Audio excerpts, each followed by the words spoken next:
9 out of 10. Let's wrap this up. I've already forgotten the score that I gave it, but I've been thinking about it today, and I'm like, whatever score I gave it was probably too high. It's hard to want it to be better than it is. Because, I mean, I did read some of your stuff, and it's like, yeah, a lot of the lore kind of gets spaghetti. Because my main beef is it kind of follows that Lucian wants to make another mix of the races. When he finds out, and who knows how much you need to edit this, when he finds out that there's going to be a mixing of the bloodlines, and then they lose it, it's like, okay, well, that kind of props up his motivation in the first movie. But then it all brings it back to Marcus is the one that has a Lycan brother. So that's where Lucian came from. But is he not at all related to Victor? How is Corvinus in this all? I'm like... He's not. He doesn't matter. Well, sure, he doesn't matter, but I have that inkling spider sense of, are these families cousins? Because that would be a little unfortunate. Well, I mean, maybe that was the problem with Middle Ages Europe. Exactly. They kept doing the inbreeding. So maybe they're related. But, you know, the second movie made it sound as though this was some deal with the devil that for some reason made Marcus the weak one. Somehow. And yeah, but, you know, most of the lore from the second one is forgotten. Like, they just do away with it, except for the fact that William exists and early werewolves are pure animal. But otherwise, forget everything. Second one said that, you know, all the vampires worked together until they caught William. This movie says, no, the vampires have been doing their cycles since the beginning. That's what and maybe they don't say this, but maybe they just brought everybody up so that they could fight William one last time. But they don't say that. That's me adding to the lore of the movie. And the only reason I say that is because at the end of this movie, they remind us that the reason Victor didn't kill Celine is because she didn't want, or he looked too much like the daughter that he killed. But she's part of the family that was building the tomb prison for William. Who they already have the key for. The key exists. That's it. The key exists. Oh my gosh, this movie. So, I mean, we can kick off the intro, but this is a good vibe check of what's coming. Yeah, audience, I don't know if we're going to be able to hide our feelings on this one.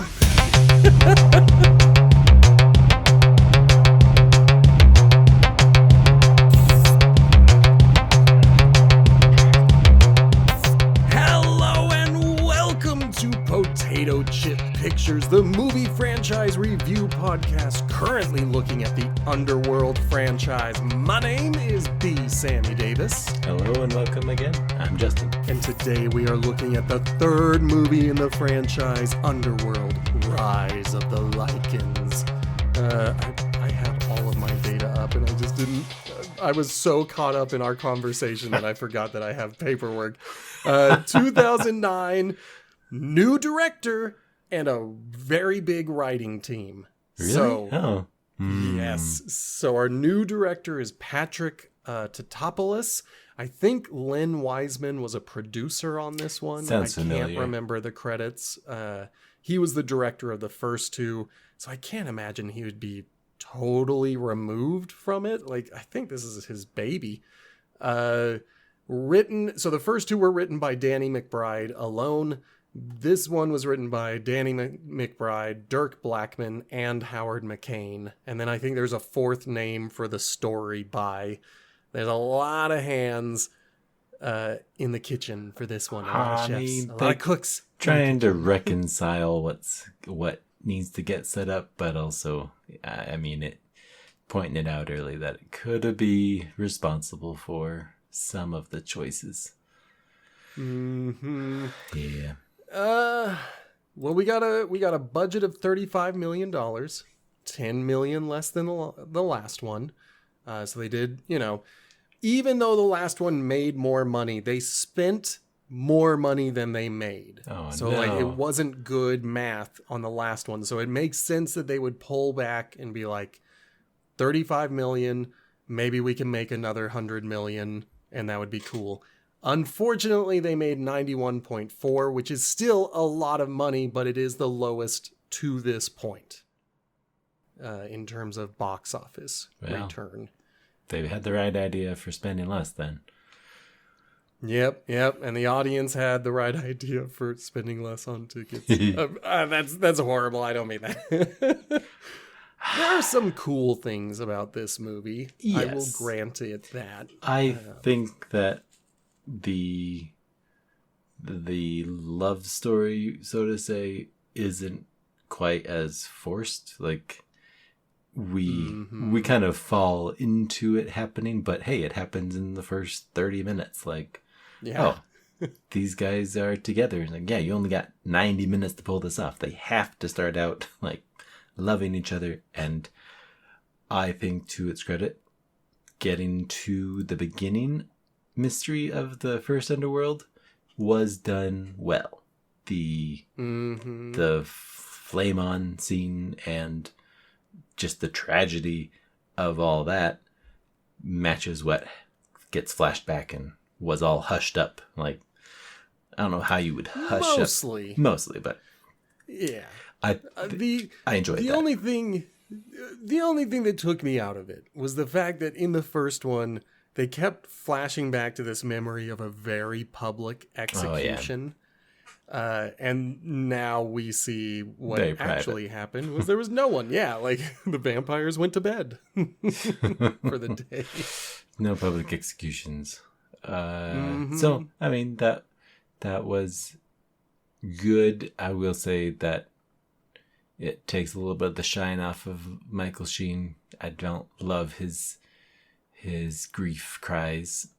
It just didn't quite work. But I am going to say that Michael Sheen and Bill Nighy carry this movie for me. So by the time we get to that forced scream, I'm already sold. So it didn't, like, you pointing it out kind of makes me go, oh yeah, it was kind of weird. But at the time of watching, didn't cross my mind. I was like, Michael Sheen's a genius. Yeah, I think I wanted it to be more guttural and less human because he's a Lycan.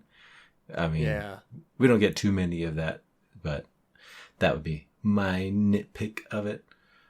Something is escaping me, and I'm trying to remember what it was because that part is what I enjoyed. And what else did I enjoy about it? Well, we'll get to that part in our review. I don't remember the name of the councilman who is barely in the movie. He's not a councilman. He wants to be a councilman, and that's what eventually allows him to back up Sonia and Lucian at the end. But I liked him for, I don't know, maybe because he wasn't overly in the movie, he was able to build more character. But I don't know his name, so I don't know the actor. And it's terrible that my best compliment is like, wow, he was so mysterious because we barely got to see him. Yeah. I think that councilman, he's in the Matrix. He is Neo's boss when he is like late to work. Do you have a future at this company? In the Matrix. Yeah. I was like, that guy. Oh, well.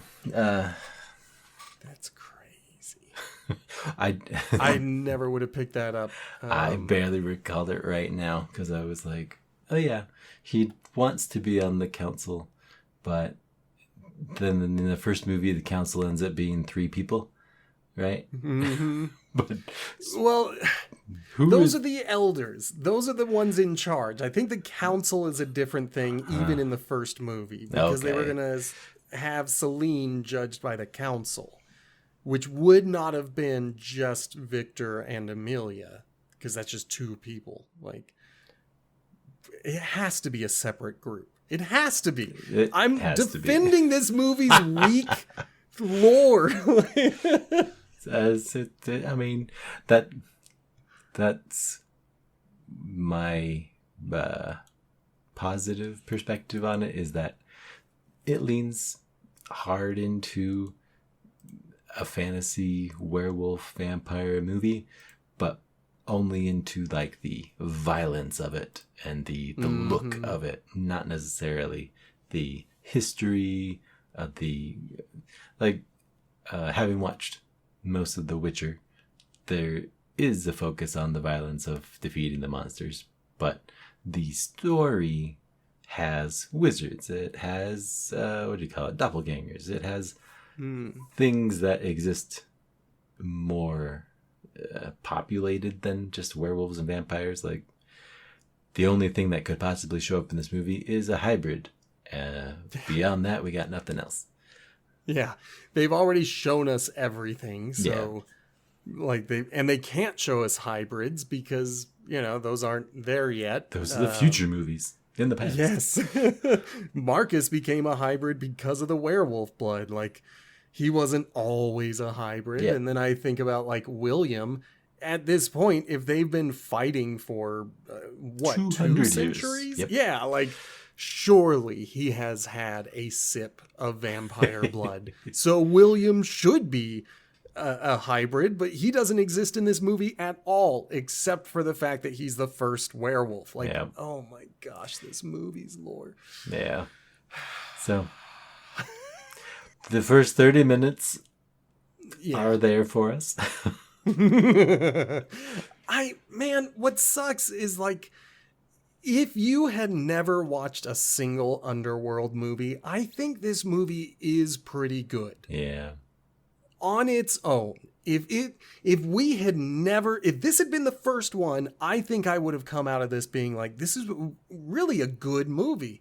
But because this is such a lore-focused franchise, and the fact that they've just thrown away most of the old lore to replace it with brand new lore, and it conflicts, and they don't care that it conflicts, despite the fact that that's their whole deal, it annoys me, and that's why I'm going to be so angry at this movie, and I'm trying not to be, because there are cool things about it. Sure. Yeah. I think there are things that are invented for the pacing and the plot to happen. Like, the werewolves I guess in the first movie, they're not enslaved anymore. In the second movie, they have some that are in chains, but they're protecting Tannis, who shows up in this movie. I think his story went all right a little. 50% of it was like, oh, okay, I felt more sympathy for his character when he's getting accused of giving out a key to the shackles than I did for the main character. Oh, I lost her name. No. Sonia is the character's name. Yeah. And I can't even remember the actor's name, who I don't think I had ever seen in anything before this. That Sonia gets burned up. I did not feel as much emotion as watching Tannis stumble looking for a key. And I thought he had given out the only key, but he finds a key. It's like, well, that part didn't bug me because way earlier Lucian did say he made a key. Like, well, yeah, but a second key. Yes. Oh, he says they made a second key? Okay. Yeah. He was like, I made this. This is because it had copy. This is a duplicate. It had the feel of he did give him a key, I thought. He slipped him a key. He gave him a key at the end, Oh. but he gave him his own key. The key that was inside the piece of evidence that he picked up. Like, again, there are parts of this movie that, like, the movie stands on its own. Sure. And I'm going to be fine with it on its own. It's in relation to the franchise where this movie doesn't stand up. Yeah. So it's, it was consistent within the universe. First, Lucian says he made a copy of the key. Then he hulks out. And in the aftermath, Tanis picks it up and he pulls the key out. And then I think he just leaves the collar there because I don't think anyone cares about the collar. Tanis is the last one to leave the scene. So Tanis now has two keys. He has the key that he put in his room to never be pulled again, and the new copy key. So he gives the copy key back to Lucian. Yeah. You get it? I guess. I felt like, he's trying to, talk his way out of this one. And then, he found a key. Oh, how about that?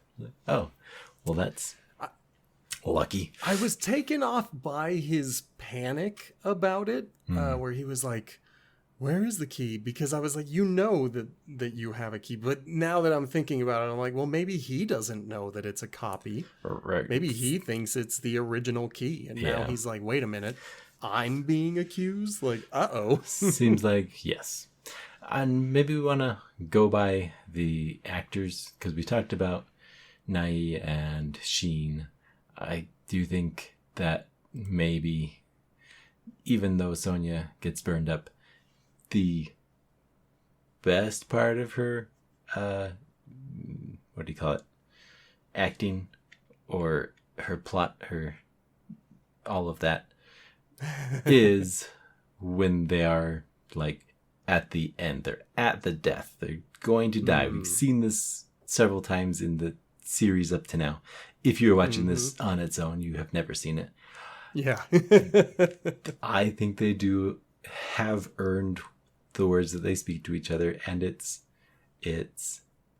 tragic. Like, I feel like maybe I haven't watched enough movies, but like James Bond, Casino Royale, when she dies, it's after a whole movie. Other Bond girls kind of just die after having been on screen for 20 minutes. Yeah. But here, they have had screen time. They have had conversation with each other. It's about their relationship, about their love, and so this is devastating. And then maybe that'd be why I didn't love his scream of grief, because it's like, dang, I can see that. She went up like paper, and it's suitably dark and tragic for a vampire werewolf movie. I'll agree with you there.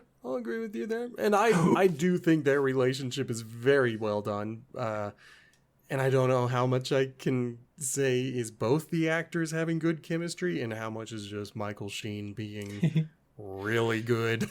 Yeah, I do think she wasn't poor acting, but it was not very much there. She's kind of set up to be defiant, and it's like, yeah, she does do the defiant, and she does have stuff happen, but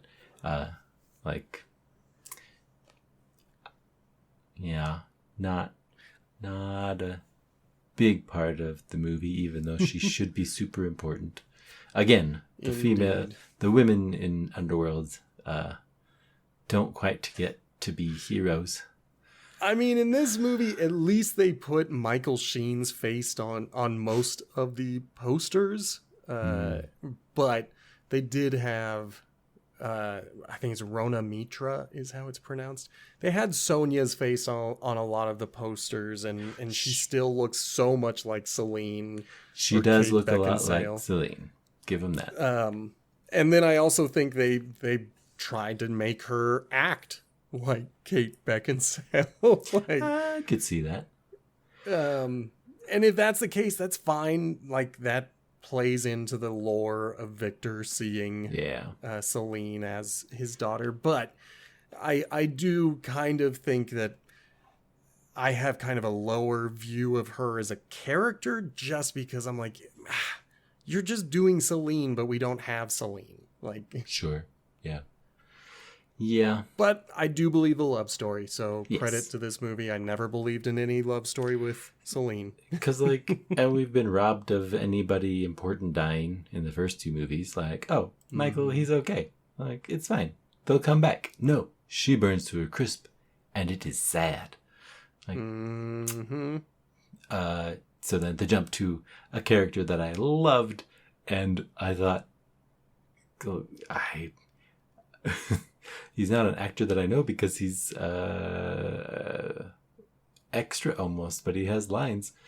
The human noble that comes in and is like, you guys can't even keep the Lycans out of your place. Why should I be paying you? It's like, this dude's got, man, he is brave to be inside this place with the sacrificial money and then telling him off. Like, awesome job, human.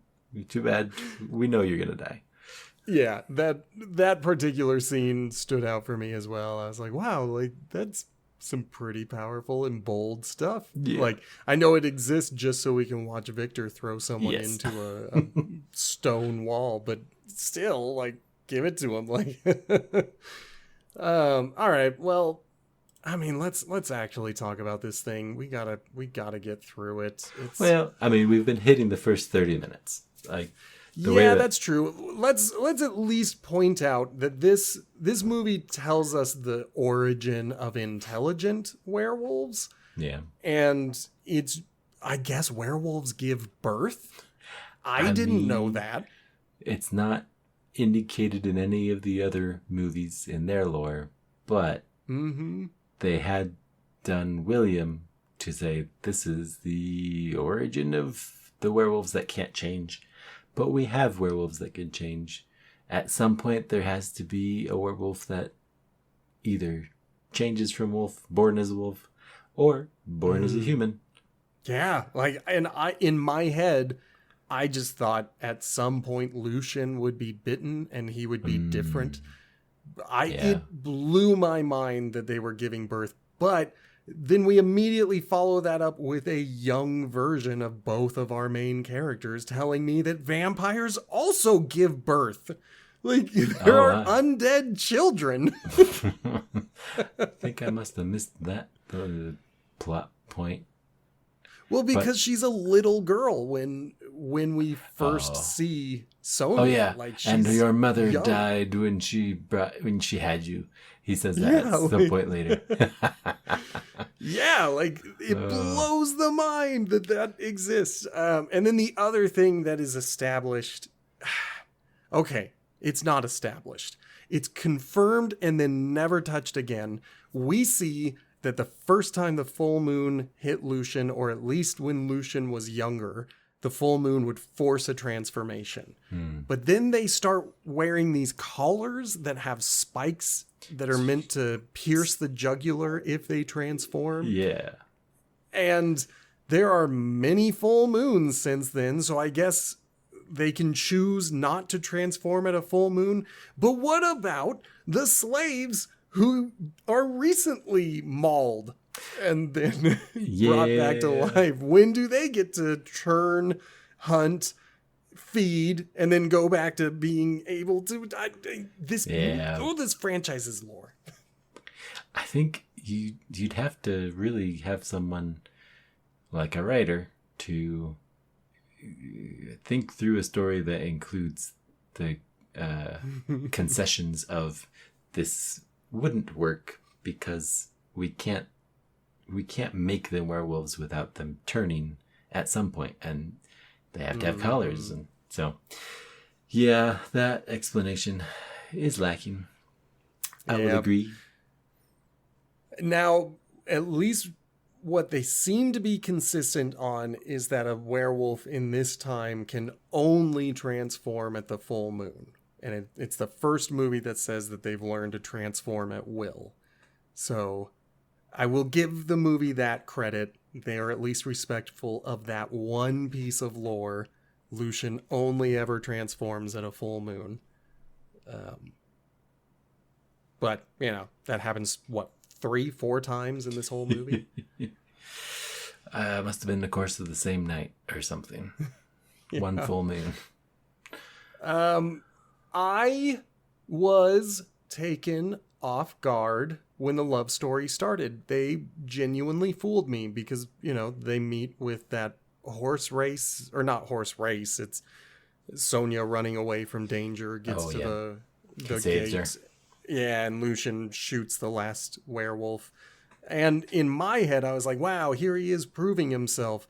And then later, the movie's like, no, he's in love with her. And I was like, oh, wow. I did not see that coming. Yeah. So yeah, love stories already happen by the time this movie begins. Yeah. And maybe that's my other criticism.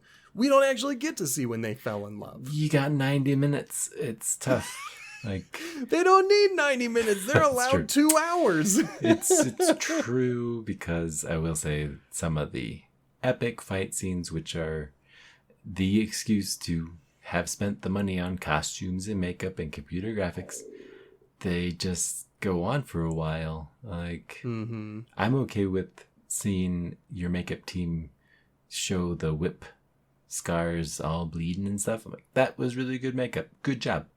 Or the half transformations when they've got wolf teeth, but they're just the actors with teeth. You could, if you want to add more to the love story, cut down on some of the fight scenes.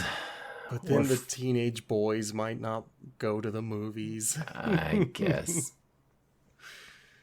I'll give you all of that. And the beginning is probably the weakest. Well, no. The end is also the weakest part for me. There's a lot of weak parts for me, but the middle does kind of stand up as the highlight of this movie. I was having the best time around the time Sonya decides to go rescue the humans in the woods, even though her dad ordered her not to for some reason. We're waiting for them, but please don't make sure they get here. Yeah. Or something. And why did they stop in the woods? But yeah, she is defiant, and then, I guess Lucian can sense the danger from a mile away, so he has to be defiant as well. Or something like that. Yeah. Middle section, Act 2. I think, as far as it sets up the actual burning at the stake or at the moonlight, or whatever, however they get the sunlight in there. It also sets up the revolution. I'll give the Act 2 that. Because he gets there, and I'm trying to remember why he gets thrown in jail the first time. Well, so when he goes to rescue Sonya, who went to rescue the humans, he starts fighting off werewolves with conventional weapons. Reyes from the first movie is watching him. Oh, yeah. And then he grabs his copy of a key and uses it to unlock his collar, where he can transform, and he doesn't actually fight. I think he fights 2, maybe 3 of them, and then starts roaring, so they all run away. Oh, yeah. But that's why he's thrown in prison, because he had transformed. He had taken off his collar and freely transformed without permission. Yeah. I mean, I can see slavery giving them that, because for the movie's credit, there are a couple of one-liners that are like, oh, that's so high-minded, and hold on a second. The werewolves are right in the first movie. They're the good guys. Oh, yeah. 3 movies in a row have firmly told us that in this universe, vampires are the baddies. They're just the baddies that we're watching. Yep. But don't worry, Kate Beckinsale in the first movie will make you root for the bad guys, I guess. Yeah. She's the exception. She's the only good vampire. So, anyways, when they capture him and whatever, Victor's like, I give you life. And Lucian says, you gave me chains. And it's a very simple dialogue that is the heart of his motivation and Victor's resentment, I guess, of his slave not being a perfect slave, I guess. So, bad guy, good guy. There we go. It's nice one-liners that communicate nicely. And it's powerful because of the actors, because you know, someone just throwing that out there without believing it doesn't work. But if you've got someone with gravitas being able to deliver it, and then you've got someone like Bill Nighy who can be insulted by it, like, oh man, does it work. Something that doesn't work around that same part is the sound mixing. Oh, it's so frustrating trying to hear the dialogue after I've heard the snarls really, really well. Like, the snarls are at the right volume, like at my computer right in front of me. But then they start talking to them. I literally have to turn it up. Oh, yeah. Otherwise, I can't hear them. I listen. So I usually watch these movies after we record. That's my first viewing, and then sometimes I'll watch them a second time if I have complicated feelings about them. So it's late at night, and I don't want to upset my neighbors. So I try to limit the volume of the movie. And this one, like, thank goodness I watch it with subtitles, because I could not hear anything during the quiet sections. Like, they went nearly mute. Yes. It was so quiet. Yeah, so I'll agree with you there. It does kind of drop off just in terms of quality around this time, especially because we've had so much noise. Sandwich that with a good thing, because I guess in our Oreo criticism, the cream is the bad stuff. I kind of like the fact that we watch the Revolution through Reyes' perspective. Not necessarily through his perspective, because he's barely in the movie, but when Lucian shows up, we cut to him really focused on Lucian. Like, he is already a believer without them ever having said a word to each other. Yeah. Then we go to the prison. He's the one at the wall who's like, hey, is it true about you? And like, he's selling the Revolution for us. He was kind of a nothing character in the first movie, and this time he kind of matters, and he kind of sells our revolution to me. So I'm going to say hats off to Reyes. I've already forgotten the name of the actor who plays him. I think his Ken voice, Grivo? I keep wanting to find out if his voice is part of his persona or the way he talks normally. Because I have to believe it's the way he talks normally. It has to be the way he talks normally. I also hope that it's the way he talks normally. Why would they add an effect on one character? Like, that would be so weird. But yeah, I you know, just in glancing at what other people had said about this movie, a lot of people kind of made fun of the fact that Reyes was even in it. They're like, look, we even have characters from the original movie. But for me, he works. I like him as a character, and I like his role in the movie. And in the second act, he kind of sells it for me. It makes the first movie's interaction feel like a long time partnership of he's been with Reyes since they fought at the vampire stronghold. Like, I don't know how many 100 years ago that is, but Victor isn't even asleep yet for whichever time that is. I think they sleep for 200 years, and then the other one, like, they're awake for 100, sleep for 200. What if, at least that's what if they have like a severed vertebrae or like a severed spinal cord? How long should they sleep?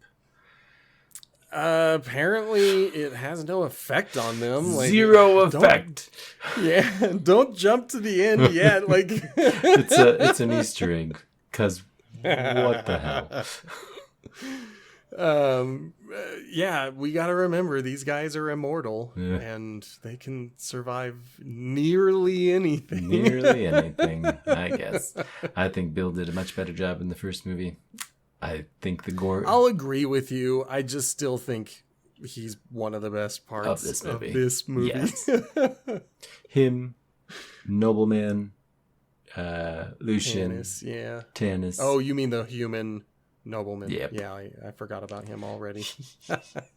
At least in the first third. Mm-hmm. I am a sucker for a revolution. I'm just going to tell you that now. If we ever get to any other franchises that have revolutions within them, usually a movie with a revolution is a one-off thing. So we're probably not going to do them again. But I'm going to tell you now, I'm a sucker. And I want to watch the rise of the Lycans. I want to see them escape prison. Well, the ones imprisoned do. I think, I guess we'll do a comparison. Do you enjoy the, 20 minutes that Lord of the Rings spends going through the mountains with the ghosts and getting that group ready to fight for Aragon? Because we're talking about the extended cut, because that didn't happen. Like in the theaters, they just were there. Really? They just made it. Yeah, the theatrical cut, they cut most of that journey. I think it's like the very beginning, and then they meet the ghosts after some cuts. And I will agree, the extended cut ruins it. Like having multiple conversations with ghosts kills the surprise. And I'll be honest, I was kind of freaked out when they showed up in the theatrical cut. I was like, whoa, there's ghosts. How are they going to fight this? Oh, the ghosts are on their side? Like, whoa.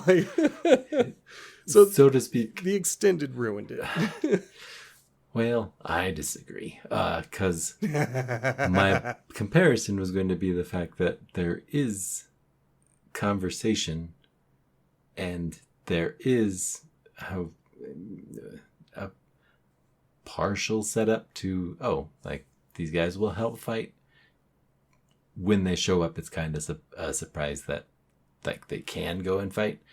In this one, and it's in the Revolution part after they've freed the Lycans from the stronghold, the wild Lycans that can't shapeshift growl at him and he stands still. And then we don't know if they are in the Revolution. Well, we're just supposed to know that they're in. That's where I'm like, that could have used a little more development, because then I know what's like. Was it supposed to be a surprise that he can call them from the forest to his aid? I thought he went to them to see if they wanted to help. Back to your metaphor. At least in Lord of the Rings, Aragorn had to plead his case and actually convince the ghosts to fight for him in both versions of the movie. Whereas this one, it looks like he's about to have his face eaten off when we cut. And the next time we hear from them is when they're howling. Yeah. Or when Lucian just shows up unharmed.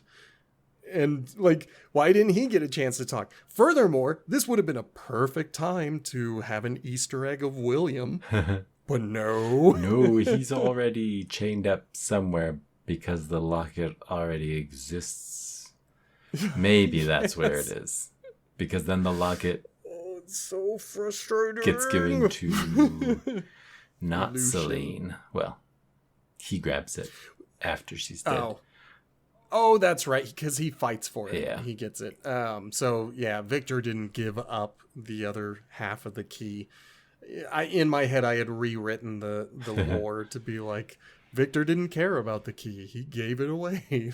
No, he did not give it up willingly. Yeah. But yes, the key exists. Therefore, the key inside of Lucian or Victor exists. Therefore, the lock exists. except that Celine and her family who built the tomb don't exist. Yeah. Like, oh my gosh, this movie's lore. But that kind of breaks it. the Revolution is fine. I think the only part of the Revolution I hate is during the initial escape when there's that wall of ballista bolts that blocks people. Like that, it's an interesting image that would have stuck with me if they had cut it maybe like 2 lines earlier. Because the longer you look at it, the longer you're like, that's weird. Like, why don't they try any other direction? Yeah. Like, why are they just stuck here? I mean, yeah. Yes, I will agree. That was like, oh, we needed some to stay behind, so we have to go back. Like, he already has left. What's her name? If she doesn't come, he's gonna go back. Yeah. Like, he is trapped by what he wants, and Victor's right. Mm-hmm. So he doesn't need much motivation from the werewolf revolution to go back. Mm-hmm. Yeah, the werewolves are content leaving. And I kind of wish that we had anyone making that argument, but why make that argument? Because Lucian immediately says, you're free to go. No revolution today, boys. I'm going to have a revolution. I'm going to go back and fight. But everybody else, you are good to go. If you stick around, you're expected to fight. If you leave, have a good life. And I'm just like, wow. So I guess nobody's going to offer a counter argument, because if they do, they can just go. Like, you're free to go. All right, on to you. Yes, so I was just going to say that does kick off the third act, which brings us right back to the love story, because the only reason the war begins, the only reason the Lycans return to free the rest of the Lycans is because Lucian is in love and he goes alone. And we have an extended part of this movie where I'm thinking, all right, so the revolution failed immediately. Like, our leader just walked into the trap and has been captured. And now how's he going to get anyone to come in here? He has to use the wild Lycans, I guess. Yeah. Yeah, thank goodness they can howl. One downside of the burning of I keep forgetting Sonia is he's furious beforehand, but not furious enough to be strong enough to change. But he needs the moonlight, but it's the moonlight that killed her. It is very contradictory that he will change after she's dead, because it's more tragic that way. But yeah. This represents their very first quick time change. And the first one I'm okay with, because the vampires went to bed for the day, the roof is opened, and she is burned, and now Lucian has to sit with the charred corpse of his love for the day, like until the sun goes down. But we, the audience, don't. So we cut immediately to nighttime, when Victor is awake again and he's coming in to gloat. The one that bothers me is going to be at the end that you teased, and I don't want to get there yet. Sure. Because we got a whole war to fight, or a battle to fight. It's a really long battle. It is. It's most of this act, and so we can't just gloss over it. My only beef with the execution scene is that later in the movie, like within 20 minutes, we're going to watch 2 vampires get exposed to sunlight and they get completely dusted. Yeah. Like, no charred corpse, nothing. They are dust. And she is hanging on these chains with a charred corpse that's able to support all of that body weight. It's like the Pompeii statues. Yeah. She has been frozen in time. So that like within the movie, that's a bit of inconsistency that I'm just kind of annoyed by, where I'm like, come on, pick your lore. Pick it, stick to it, make it good. I mean, I'm not a writer, so I don't know what it takes to make things consistent, but And a lot of that usually isn't the writer's fault, because sometimes, once it gets to the set, directors, actors, producers, anyone working on it, for any reason, might need to change something in the script. Maybe it didn't sound cool. Maybe the effect that they wanted to do just doesn't work, and they need to write something just in case they can't make it work. And so, like, I am willing to accept that sometimes things don't work, but then we get to the editing room, where presumably a lot of people had to watch this movie a lot of times before it was considered finished, and no one said, hey, that's inconsistent. Like, that doesn't work. Maybe they just had but whatever. Like a swear jar whenever they find something. Just put $1 in, and then we'll party after it's cut. That's where that missing $10 million went. That's why they saved money. So he gets the locket, gets shot, does a scream, and all the wild Lycans come, and then all his, I don't know what you call them, the morphable Lycans without their collars. Yeah, the transformable ones. Yeah. And again, they transform at will. The full moon doesn't force a transformation. They decide to transform. And the first narrative bit in Underworld, she talks about how they couldn't transform on their own. They had to wait for a moon. And well, now, there's a full moon, yes. So I will give them that. Like, well, then it's like now they can transform at will. The stronger ones can. It's like, how soon was now? Yeah. Was it like 100 years later? Like, this same group immediately could do it, except it is now. It's like 800 years later that she's telling us they can transform at will. But whatever. I had it in my head, because of the way they talked to the lead singer of Creed in the first movie. They said when the full moon would come, at least the first time, he would have to change, he would have to feed, or he would have to hunt, and he would have to feed. And then he would be able to turn back to a human. And apparently, after that, the full moon was just a voluntary thing. Like, all other werewolf media will tell you the full moon forces a transformation, not Underworld. Underworld will tell you a full moon gives a transformation if you want to transform on that full moon. So frustrating. Yeah, seems like it. Maybe we just have to watch it a second time to see if it lines up. Well, this is the Revolution. This is the third act. It is. Protagonist's love interest is dead, but his revolutionary forces are here. Mm-hmm. And for some reason, he is not going to transform again for the rest of the movie. It's not as powerful that way. I don't know. I guess, I have no... someone else was like, are they only allowed to do it once per night? Like, if they change and then come back, is it over with? D&D like rules once per or something. long rest? Yeah, like... You have a limited amount of changes per day. That's the only explanation for why he would choose to go in his weaker form. But also, like, most of the werewolves stay in their human form so they can fight with swords instead of with their claws and teeth. They're famously sharp claws and teeth. Yeah. I don't love the Revolution, but I do like Ray's in it. Ray's continues to be fine, but he also chooses to transform, like, at the end. Oh, yeah. I think for the setup and fighting, it's a lot of nice action.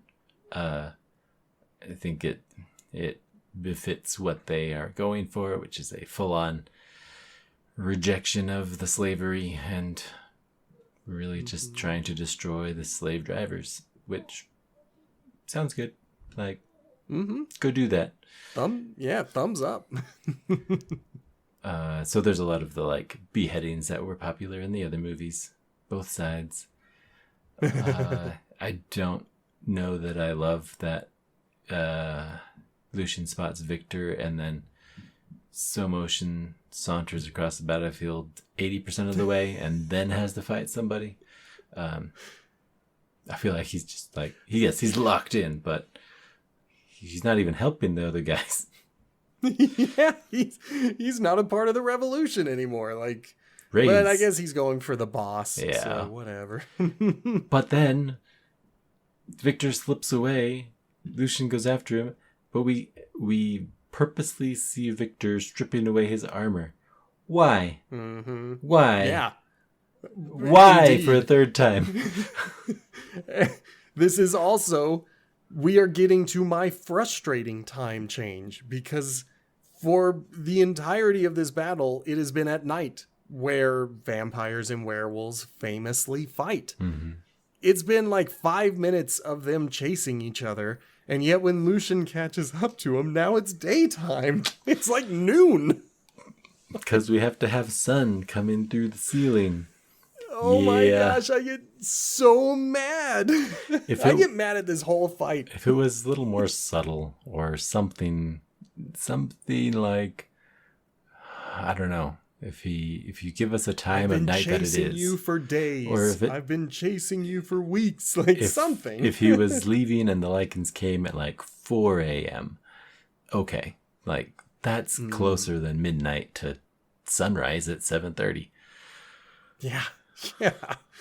But even then, the vampires would have had to run away anyway. Yeah. Because they can't fight. And I think that the pure Lycans, the ones who have to stay in wolf form, I think they also have to escape the sunlight. Like I think that, it makes no sense that they were fighting that close to daytime. Yeah. Everybody panics once the sun comes up. They're all like, run Nocturnal away. animals. We all lost. Yes. Yeah. So the sunlight is used so that he can beat Victor, but yeah, it doesn't make sense. Yeah, it's such a weird time jump. I did say out loud, I live alone. I don't have anyone to say this to, but I did say out loud, well, at least they're not going to kill off Victor, because He's that wouldn't alive. make any sense. Yeah, that was a bad one-liner there that just does, like, it doesn't do it or resolve anything. I should have killed you when you were born. You didn't. Bahar. Like, it's so flat. Yeah. And then he stabs him through the mouth in the brainstem. He'll be fine. Sleep it off. For real, because I guess you have to cut through the middle of his brain to kill him. Like it's not a part of the brain, it's the middle part of the cerebral cortex that has to be cut for him to die. And how would Lycans not know or understand that immortality means you have to stake them or sunlight them? I assume that's the rationale for why he's still alive. Yeah, they don't give us a reason why he's still alive. No. They don't even let us sit with him dying. I watched that twice to make sure. I'm like, hold on. Because they kill him off. Full on, they kill him off. Plummet down. And then I think someone immediately remembered, oh yeah, he's in the first movie. We can't kill him off. And so then they bring him back and he's getting into his coffin and he's still alive. And no other elder is out. Like, who's going to wake up the elders if they're all dried up? Yeah, because if they're all dried up, I guess that's the only time they don't have perfect blood memory. Oh, except in this movie, they also still have perfect blood memory at all times. Yeah. This movie and its lore. And I know there's going to be people who are like, it doesn't matter. Like, it's just a movie. Why does it matter? This movie has told us its lore matters. It has huge, amounts of time dedicated to exposition to tell you the history and to make sure you are caught up. They are giving you the promise that lore is important to this franchise. And movie after movie, they are saying, Oh, forget that last lore. This is the new one, and it's better. This is our new lore, and it's cooler than the last one. New lore? Yeah. Well, that really actually... And we're still not done with the movie, because there is one more thing. But it's like 10 seconds. I know, but it's how they were able to put Kate Beckinsale's name on the movie. Wikipedia says Beckinsale did not film new footage. Nope, it's from like the first or second. But she did provide a monologue for the beginning and end of the film. What did I say last time? Are we going to have Sonia narrating, or is it going to be Celine? Guess what? It was Celine. Yeah, so she exists as a voice and as past footage at the very end. Also, at the very end, they play voiceover line from the first movie where someone's talking about why Celine was bitten. Yeah. It's so dumb. It's so dumb. Like, the very end of this movie does not need to exist. They could have ended the movie with Victor being put into the coffin and then gone to credits. But they did that last little button, and that sucks. Yeah, it could have been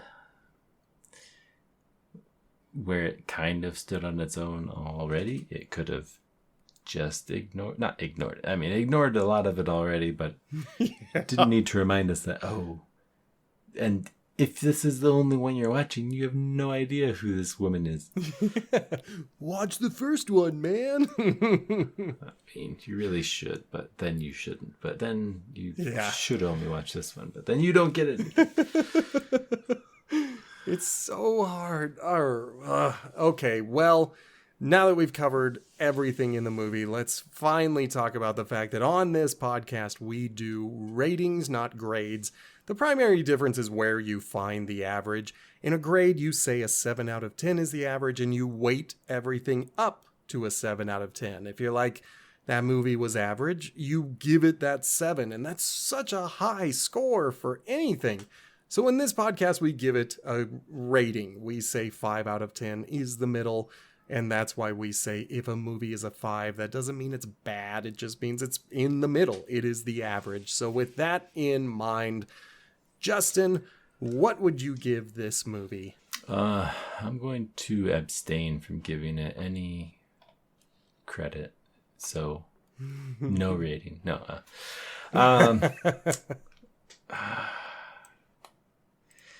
The things I liked were few. The things that I liked are staples of what it's already done well, like gore and makeup. CGI was a little lacking in this one. They looked a little bit funky, but I think a lot of the practical blood, the spears, the werewolf costumes, or the werewolf teeth.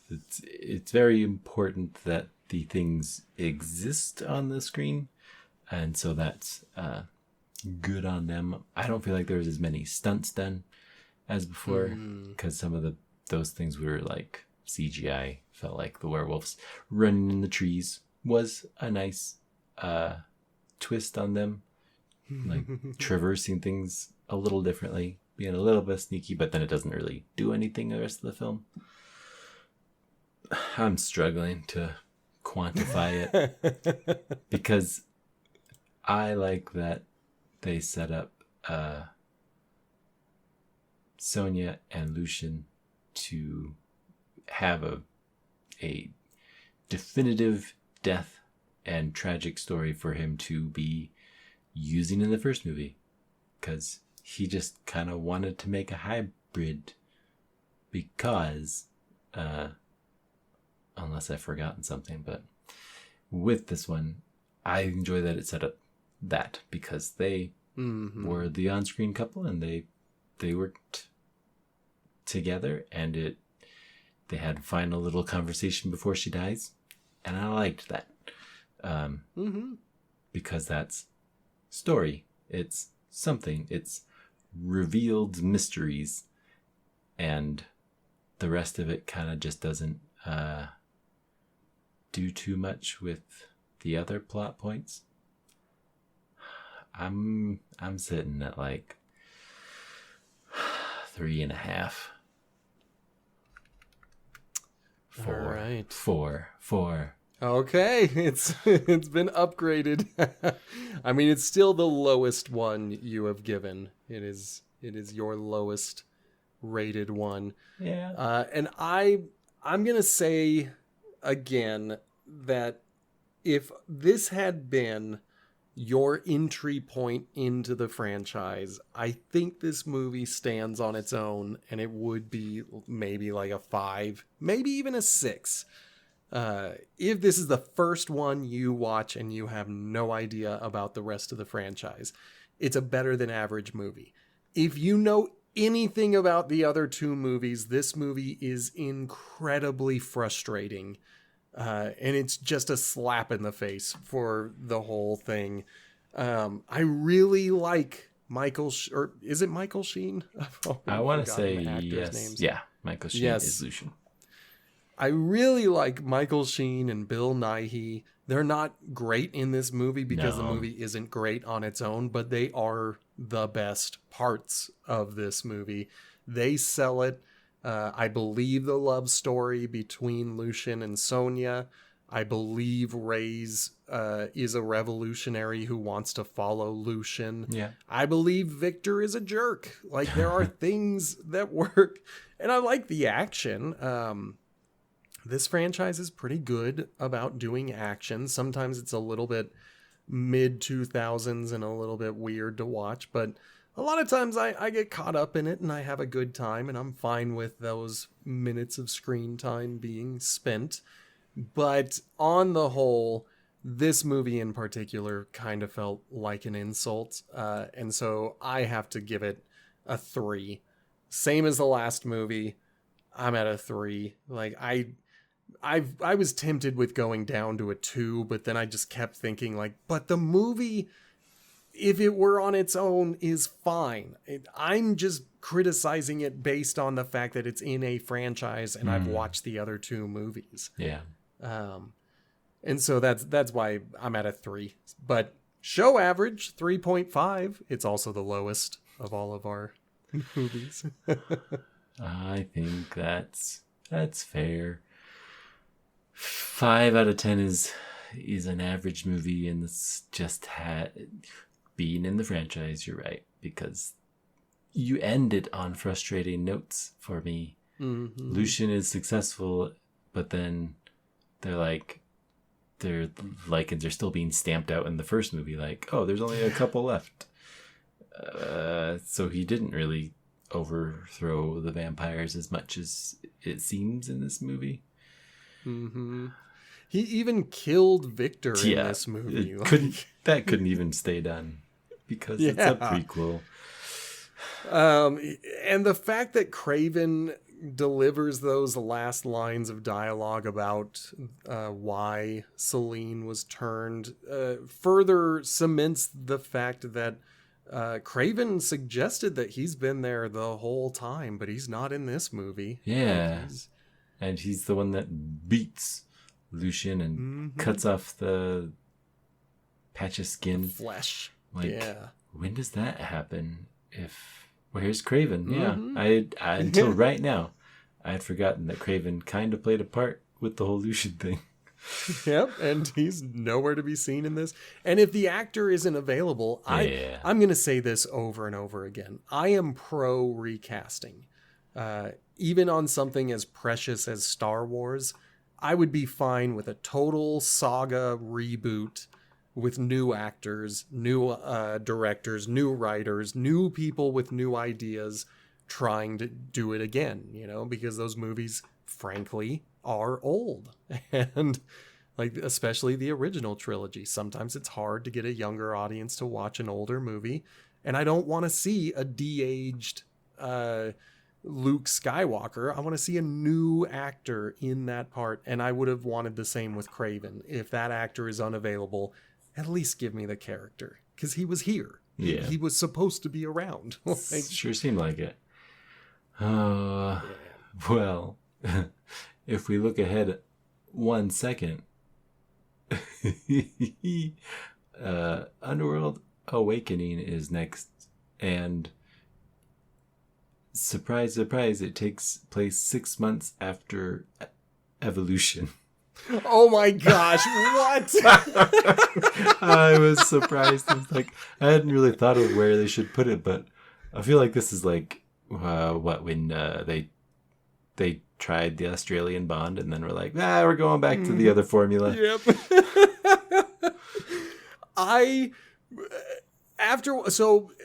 I have seen, previous to this podcast, I had seen the first 2 movies and I had never seen Rise of the Lycans. I thought I had, but all of it was new to me. I have definitely not watched Awakening or Blood Wars. Same. Those will be totally new for me. But in my head, I even said this in the Discord chat. I was like, I think they just completely gave up with Evolution. They were like, that movie sucks. Don't think about it anymore. We're done with it. We're going back to the original movie, and that's the lore that you should think about. But if they're like continuing that timeline, then bit. It does matter. I should have read the second paragraph. It begins 6 months after that film, and then at some point it jumps to 12 years later. So we'll see. Oh, that's silly. Okay. Well, that's also funny because Evolution was released 6 years before Awakening, so they doubled the time. Maybe we're now in the future. We're a sci-fi future movie. Oh, maybe. Yeah. All right. Well, it's going to be a first watch for me. It's going to be a first watch for you. If you're listening at home, don't spoil it in the comments. I'm excited for it. All right. Speaking of people at home, if you have enjoyed yourself for this past hour plus, why don't you give us a like, review, rating, subscribe if you're not already doing that. And, the best way to help us out would be to share. Help us to get to more ears. We also have shorts that we publish to TikTok, Instagram, and YouTube, and I would appreciate it if you liked or shared any of those as well.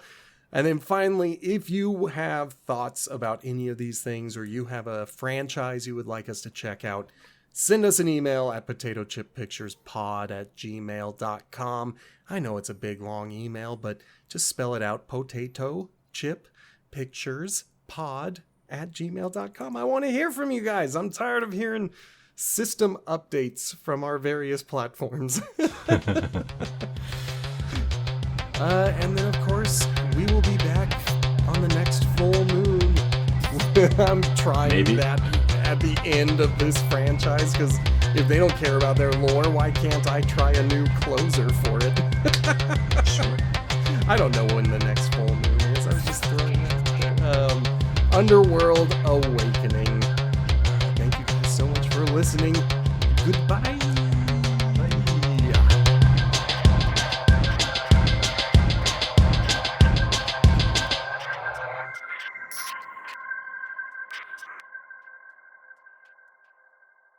Can I tell you something about this next movie that I'm interested in?